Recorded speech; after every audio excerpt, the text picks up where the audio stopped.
Good morning or good afternoon, depending on what part of the world you're in. I'm David Taylor Klaus, and welcome to Mindset Mondays with DTK. This is episode number 117. This is an ongoing series of live weekly broadcasts designed for folk who are striving to get better at being who they are at their core, rather than being distracted by getting better only at doing what they do. What folks like this know is that they get better at doing what they do by getting better at being who they be. So yes, again, for those of you who aren't here every week, I have changed the intro because I realize that's the conversation I've been having with folks for the last several years on a one-to-one basis, but I haven't been talking about it publicly, and it's time that I out myself. All right, so the quote that we're playing with this week, and I forget this so often. Do me a favor, take just a quick moment. Reach down right below the video and click share and invite your friends, your colleagues, your community to this conversation. The more voices, the richer it is.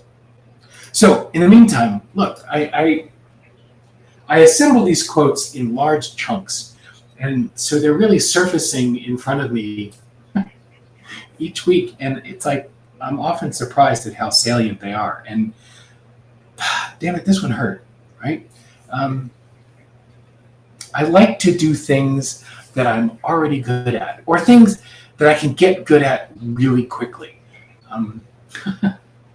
Because it's not that I don't like the effort, it's that I don't like failure, right? I get paralyzed by the thought of failure. And I let that fear stop me all the time. As I wrote in the email, but wait, there's more. So not only do I let the fear stop me, right? I realize that I go into a shame spiral with it, right? Once I realize that I'm letting the fear get in the way of doing something new, doing something different, trying something else, then I beat myself up because I'm like, oh, dude, I'm a coach. I shouldn't be doing this crap, right? I shouldn't still be wrestling with this. I should be better. So not only does the fear in general consume energy, but I'm also burning energy on that self-flogging, on that beating myself up. And as Sherman Finesilver, the guy whose quote I'm playing with this week, said, don't worry about failure. Worry about the chances you miss when you don't even try. Right? Don't worry about failure. Worry about the chances you miss when you don't even try. So now I have a positive spin on FOMO, the fear of missing out. When I let the fear of striking out keep me from stepping up to the plate, I miss out on amazing opportunities. And it's fascinating. So any of you who study the Enneagram, I'm an Enneagram 7, the enthusiast. And one of the hallmark characteristics of an Enneagram 7 is FOMO, the fear of missing out, that fascination with everything, that craving and desire not to miss out on anything, to try everything. And as I think through this and all these years of personal work, my fear still rears its head sometimes. And it's fascinating. It's like I keep being reminded that we're never really done. We're never finished. There's no there. So Rich Litton, my coach, describes this interestingly. He says, whether the issues that you run into are fear, transparency, vulnerability, family, whatever your issues may be, think of life sort of as this inverted cone. Right? And each of those issues is a rib going up the outside of that cone. And your life is a spiral. So each time you hit that issue of fear, you're hitting it at a higher level because you've gone around that cone again and again. And you keep hitting fear, or you keep hitting vulnerability, or you keep hitting focus, or whatever your issue may be. But each time you hit it, you've spiraled up and hit it at a new level. And you've spiraled up and hit it at a new level. So each time we're playing with an issue, we've raised the level at which we're functioning. So when it comes to fear, I wonder if that's hitting it at a new level. More fear or more savvy at navigating fear, and now it's a new flavor of it. So I vote for the latter. But that's the fascinating piece. It's we're never done. And we're never even done with any of the issues we dance with. We get to play them out over and over again.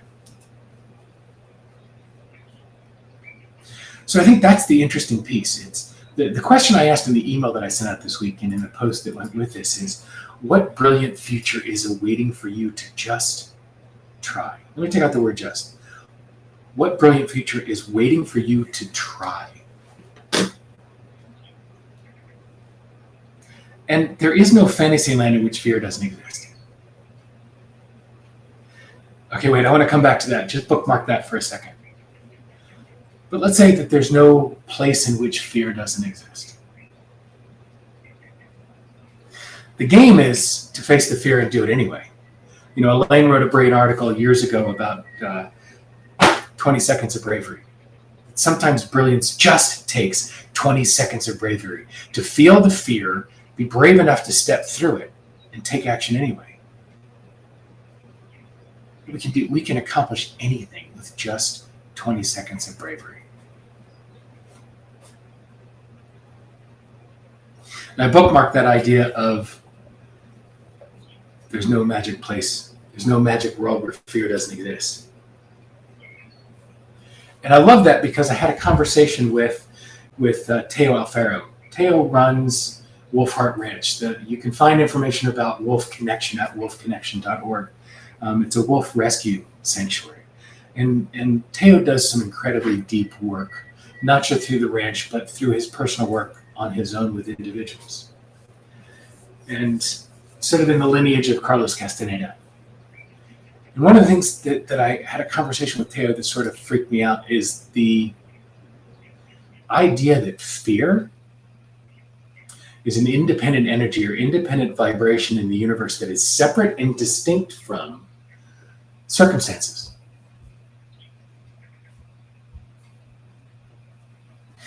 That when we are in a circumstance that triggers us at a systemic level, we attach meaning, we interpret it as fear, and we attach to that energetic, to that vibration. And whether you believe in this layered version of the universe or not, the idea is when you think about people you meet who seem to be fearless,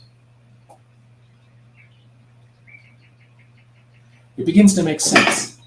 These are folk that don't connect circumstance to that feeling of fear. You know, I talked about several weeks ago the stage fright issue with Bruce Springsteen. When his palms get a little sweaty and his pulse gets a little elevated and his breathing gets a little shallow.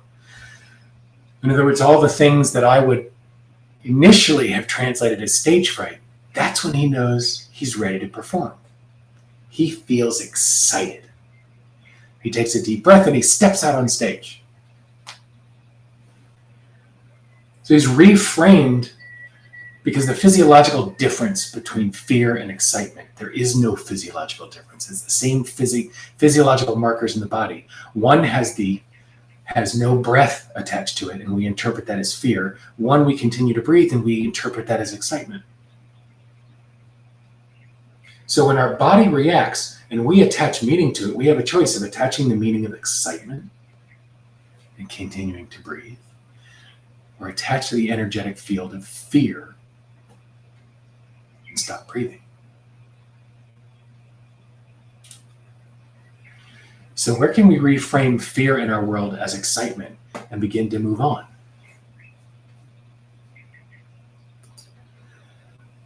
Where can we, as Lynn said, where can we lean into our heart? The root of the word courage is the French word coeur, which means heart. Where can we lean into our courage? Where can we find 20 seconds of bravery and merely plow forward, put one foot in front of the other, face our fear, and take action anyway? That's the playground for this week. There are so many opportunities for us to reframe things that we can interpret as fear or trepidation or nervousness and reframe it as excitement. What brilliant world An amazing opportunity awaits us if we only reframe. For those of you that are coaches out there that are listening to this, my God, one of the first things we learn is reframing. It's one of the first core coaching skills that we learn. Okay, now turn that lens in. For those of you that aren't coaches, that Bruce Springsteen example is a brilliant example of using the skill of reframing.